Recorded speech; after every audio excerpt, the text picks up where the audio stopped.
Channel में आपका हार्दिक स्वागत है। चलिए आज जानते हैं संख्या पद्धति या नंबर सिस्टम के बारे में। तो क्या है संख्या पद्धति या नंबर सिस्टम, इसको थोड़ा सा आज हम लोग विस्तार पूर्वक अध्ययन करेंगे।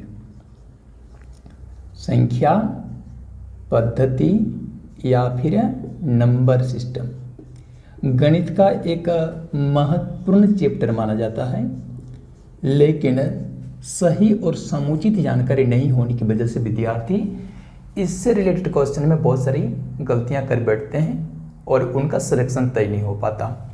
हम लोग संख्या पद्धति में क्या जानेंगे, अंक या डिजिट्स के बारे में जानेंगे। अंक या डिजिट्स क्या है, तो याद रखिएगा, जिस प्रकार से कोई एक लैंग्वेज या भाषा में सबसे छोटी इकाई जो होती है वो क्या होती है, अक्षर या वर्ण या लेटर के रूप में होती है। तो ठीक उसी प्रकार से गणित में किसी भी संख्या की जो सबसे छोटी इकाई होती है वो अंक या डिजिट्स होती है। यानी किसी भी संख्या की सबसे छोटी इकाई को अंक या डिजिट्स कहा जाता है। गणित में डिजिट्स की संख्या क्या है, तो गणित में जो डिजिट्स की कुल संख्या है वो 10 है। जैसे अंग्रेजी अल्फ़ाबेट में कुल मिलाकर 26 अक्षर होते हैं, 26 वर्ण होते हैं, 26 लेटर्स होते हैं, ठीक उसी प्रकार से गणित में मूल अंकों की जो संख्या है वह 10 है। और वे अंक कौन कौन से हैं, 0, 1, 2, 3, 4, 5, 6, 7, 8 एंड 9 इस रूप में, एंड 9 इस रूप में। और हमें जानना चाहिए कि गणित में कोई भी संख्या चाहे वो कितनी ही छोटी मान वाली अथवा कितनों ही बड़ी मान वाली क्यों न हो, मूलतः इन्हीं 10 अंकों से बनी होती है। हाँ, इसमें और एक भूमिका होती है किसकी, दशमलव की, जिसको अंग्रेजी में हम लोग डेसिमल कहते हैं। दशमलव या फिर डेसिमल, जिसे हम एक बिंदु के रूप में नोट्स करते हैं या फिर दर्शाते हैं। ठीक है, तो गणित में कोई भी संख्या आप लिख कर देखें, जैसे उदाहरण के लिए हम 7341 लिखना चाहें, तो ये जो संख्या बनी है वह अंक 7, 3, 4 और 1 की मदद से बनी है। इसी प्रकार से दूसरी संख्या आप 0.923605 को ले सकते हैं। इस संख्या का जो निर्माण हुआ है वो अंक 0, 9, 2, 3, 6 और 5 के अंक और साथ ही साथ में दशमलव के चिन्ह के द्वारा हुई है। तो इस प्रकार से हम लोग क्या देखें यहाँ पर कि कोई भी संख्या जो बनी होती है वह मूलतः इन 10 अंकों या फिर उसमें दशमलव की मदद से ही बनी होती है। अब आप कहेंगे कि कोई एक संख्या जो रूट के रूप में रहती है वो संख्या क्या है, जैसे √2 की बात करेंगे तो याद रखोगे √2 की जो संख्या बनी है वह 2 से बनी है, लेकिन 2 का ऊपर रूट का जो चिन्ह है वो बताता है कि संख्या 2 का वर्गमूल या स्क्वायर रूट ज्ञात करना है। तो संख्या 2 का जो वर्गमूल होता है लगभग में कितना होता है, 1.4114 के आसपास में माना जाता है। ठीक है, तो इस संख्या के मान को यदि हम लोग चाहेंगे तो इस रूप में लिख सकते हैं, क्योंकि संख्या 2 का वर्गमूल लगभग में करें 1.414 के समान होता है। उस प्रकार से जो संख्या √3 होती है उसका मान 1.73 के आसपास में होता है।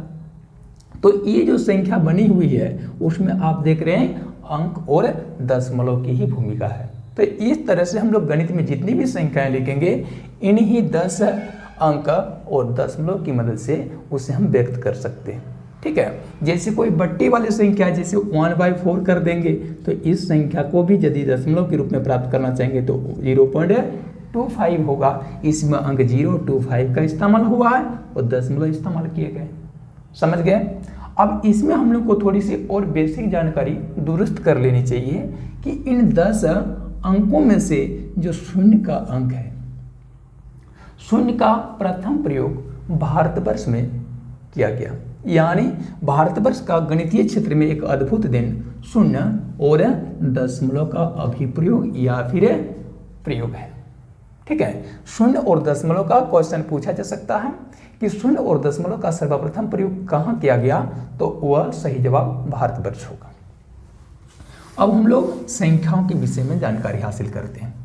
क्या होती है संख्याएं? तो संख्याओं को अंग्रेजी में नंबर्स कहा जाता है। क्या कहा जाता? नंबर्स कहा जाता। तो की परिभाषा होगी कि अंकों के सार्थक रूप को संख्या कहते हैं। अंकों के निरर्थक रूप को नहीं। जैसे कुछ संख्याएं निरर्थक रूप में होती है, जैसे संख्या 5/0, ये संख्या अपने सार्थक रूप में नहीं है। क्यों नहीं है?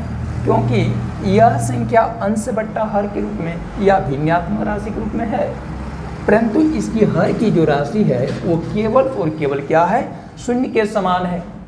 और अगर किसी भिन्नात्मक राशि का हर केवल और केवल शून्य के समान हो तो उस संख्या को अपरिभाषित संख्या या फिर निरर्थक संख्या का दर्जा दिया जाता है। गणित तो अपरिभाषित संख्याओं की ना तो चर्चा करते हैं, न इनसे रिलेटेड कोई सवाल पूछा जाता है।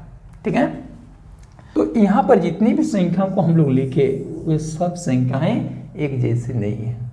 प्रत्येक संख्याओं का अपना गुणधर्म है और इस गुणधर्म के आधार पर ही हम लोग संख्याओं का क्या करते हैं? वर्गीकरण करते हैं। ताकि संख्याओं का वर्गीकरण कितने श्रेणी में हुआ है? तो संख्याओं का जब वर्गीकरण हुआ है वो कई श्रेणी में हुआ है। उन्हीं में से पहला श्रेणी है आपके प्राकृत संख्या या प्राकृतिक संख्याओं की, जिसे अंग्रेजी में हम लोग क्या कहते हैं?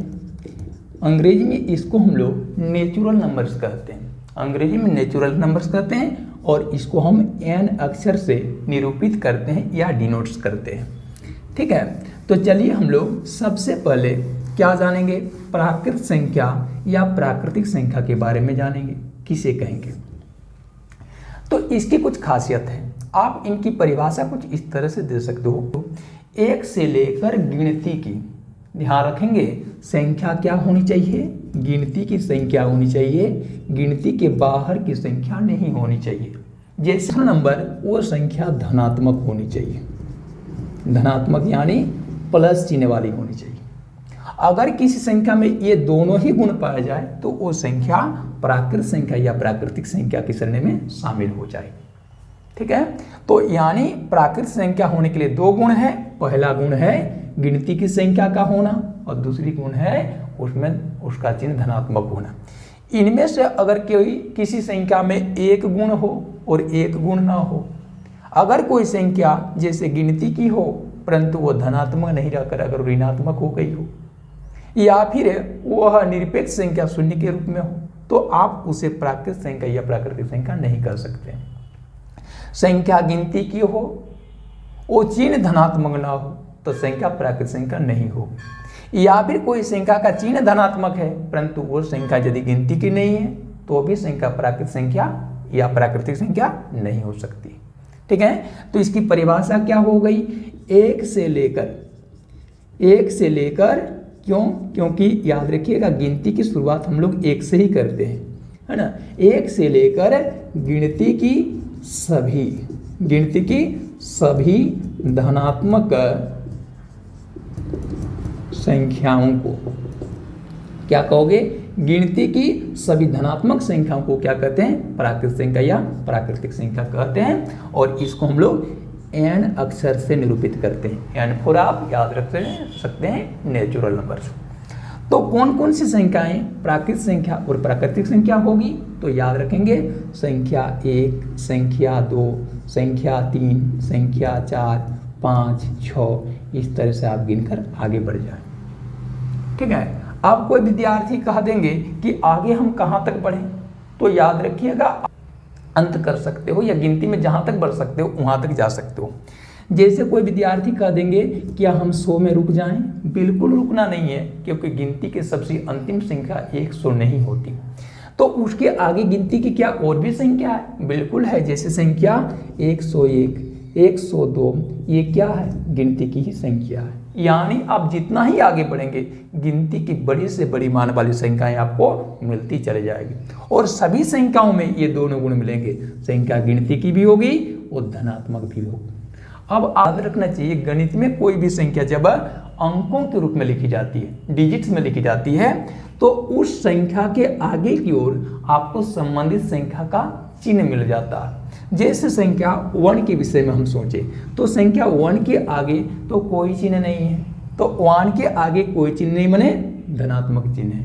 हमें और एक बात जानना चाहिए कि संख्याओं के चिन्ह कितने प्रकार के होते हैं। तो याद रखिएगा, संख्याएं 3 प्रकार की होती है। संख्याएं यदि चिन्हों के आधार पर अगर इनका वर्गीकरण करें तो संख्याओं का 3 वर्ग बनेगा। एक वर्ग बनेगा किसका, धनात्मक संख्याओं का वर्ग बनेगा, जो कि प्लस वाली नंबर होती है। दूसरी संख्या जो होती है वो क्या होती है, तो दूसरी संख्या जो होती है वो ऋणात्मक होती है,